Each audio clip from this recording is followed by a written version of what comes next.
SARS receives more than 2 million returns, and striking BRT bus drivers given an ultimatum. From NewsBreak8am. The South African Revenue Service says it has received more than 2 million returns since the tax season began on the 1st of July. Spokesperson Andrew McKay says the figure represents an increase of 16% on last year's figures. He says that there's a growing popularity of e-filing as a free, safe and convenient channel for interacting with SARS. McKay says that 98% of returns submitted have been captured using SARS electronic filing platforms. The deadline for postal submissions for provisional and non-provisional taxpayers is the 30th of this month. Taxpayers using e-filing have until November the 25th.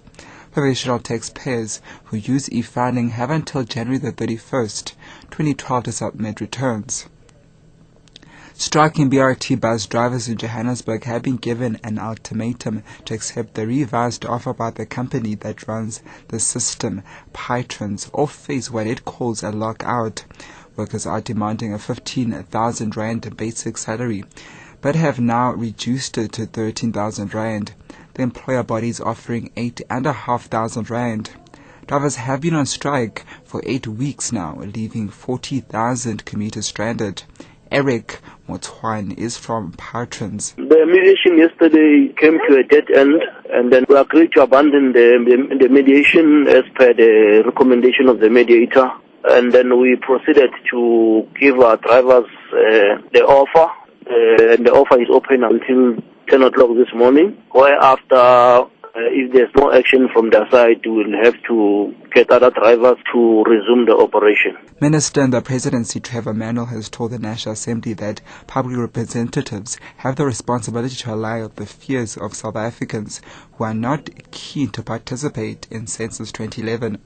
Manuel, who's also the chairperson of the Planning Commission, made the statement as the countdown to Census 2011 begins. He called on MPs, councillors and MPLs to take the lead in convincing South Africans of the importance of being counted. Perhaps the greatest risk is that people do not voluntarily participate in being counted. They shut the doors, let out the dogs and turn out the lights when the enumerators approach. Actually, the only reason why people might respond in this manner is that we haven't taken the time to allay their fears and to explain to them that participation in the census, apart from being a statutory obligation, is directly and unashamedly in their own best interest. And defense analysts have warned that piracy could move to the Mozambican Channel. They say this is because of instability caused by piracy from Somalia. The analysts say both sides are not particularly densely populated, are seriously under-policed and have a lot of ships passing through. They have called on SADC countries to immediately address problems that could come about as a result of hot pursuit operations crossing territorial waters.